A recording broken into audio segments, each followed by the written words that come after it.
okay, I worked a day's work being married, and somebody else wanted more than one child. So I worked wherever I could.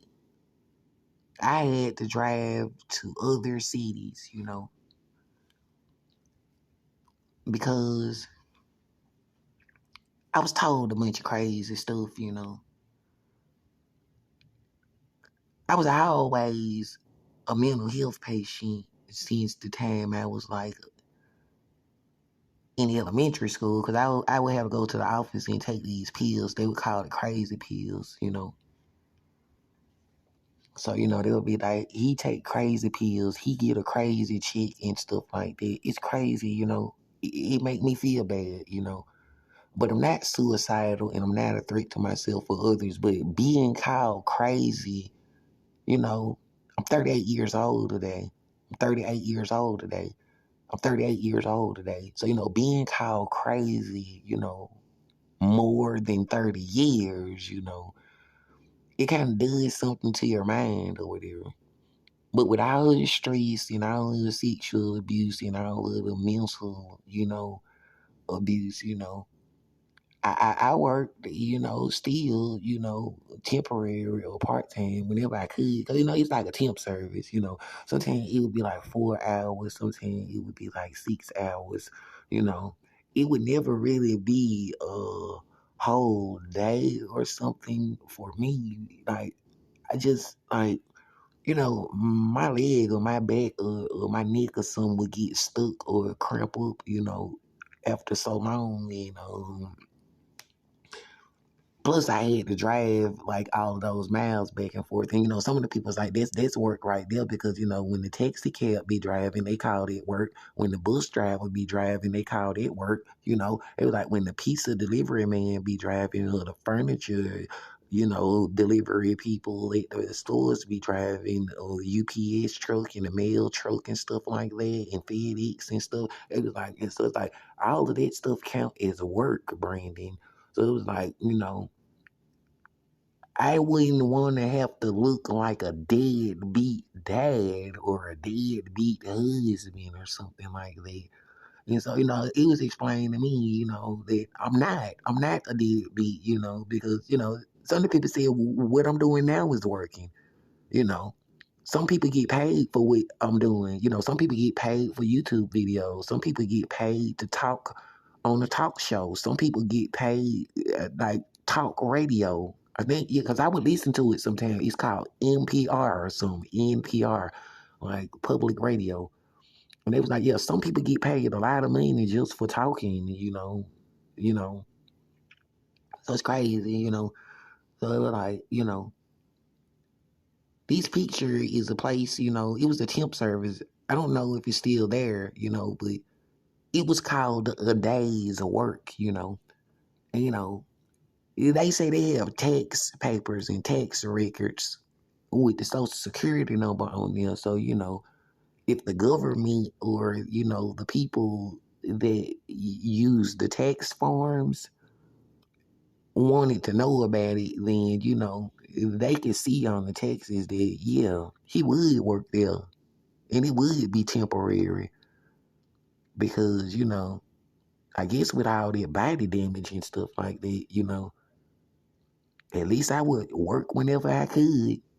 And then being married and having a family, it's crazy because, it was something about a birthright situation. I still don't quite understand, Different people tried to tell me that they had sex with my wife. Different people tried to tell me that they was my wife. So, it's two boys, Trell Johnson and Lord Gerald Johnson. And they were the first children that was born, since I have been married. Because, of course, they were born after the marriage license. I don't know which one of them, would be the person, according to what they said, would have a birthright because Some of the people said, well, what if the first one is not your child and it's somebody else's child? And then somebody said, well, what if the second one is not your child and it's somebody else's child? You wouldn't want the wrong person to get the birthright or the blessing, you know?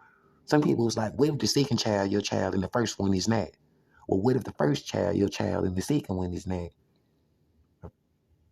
Well, the court told me that they all my children, you know? So I don't really understand like what happened in them situations or what they have going on. But all I know is that I did my job and I would do my job with telling the truth, you know. So as you can see in this picture, you know, this was a place called A Day's Work, and it was in East Lake. There's a neighborhood in the city of Birmingham, Alabama, a place called East Lake, you know, in the city of Birmingham, Alabama. And I worked at A Day's Work being married. And somebody else wanted more than one child, so I worked wherever I could. And I had to drive to other cities. And it's the crazy part about it, because when I say somebody else wanted more than one child, since then, some people have like they told me a bunch of crazy stuff. Some of the people told me that one of the children is supposed to be somebody else's child. And when the girl wanted more than one child, it was actually her first child. So he is a firstborn child when she wanted more than one child. You know, that's what somebody told me. Somebody tried to tell me that Lord Gerald Johnson is a firstborn child because Yatrell Johnson was born from somebody else. But then somebody told me that no, Lord Gerald Johnson was born from somebody else and Yatrell Johnson is the firstborn child. So I don't really know who they believe is a firstborn child and why would it be so important. But I was just working and, you know, I'm still working now. And these people then drove me crazy with this firstborn child stuff. Because whether Yatrell was a firstborn child or whether Lord Gerald Johnson was a firstborn child, I don't know who planned any of these ideas because I said I only wanted one child. But then somebody was like, yeah, that's why they had the child, you know, because since the first child was not your child and you wanted one child, they gave you a child, you know, Lord Gerald Johnson. But then some people was like, no, that ain't what happened, boy, they all your children. So, you know, I am a mental health patient because I've been told so much stuff, you know, and it's so crazy that, you know, and when I'm the type of person and I don't think bad thoughts about my wife, I just don't know how to make sense out of any of this stuff, you know. It's crazy. But, you know, it's just evidence of the work that I would do and the work that I have done. And, you know, proof of production and of me actually learning, you know, how to use electronics. And even when I am here or there or anywhere, you know, I would always try to, you know, make sure that my children and my wife and my family would know what I was told and what was going on and, you know,